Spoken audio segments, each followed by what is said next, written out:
नेपाल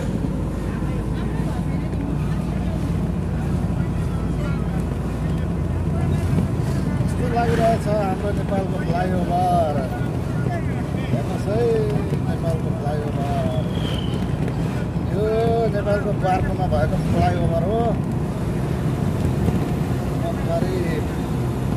50को स्पिडमा हिँडिरहेको छु नेपालमा नि यस्तो भयो है बाटो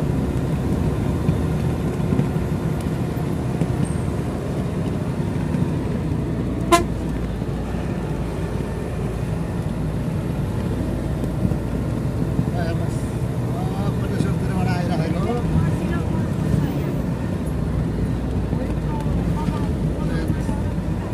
फ्लाइओभरबाट म झरिरहेको छु बिएनपीतिर गइरहेको छु है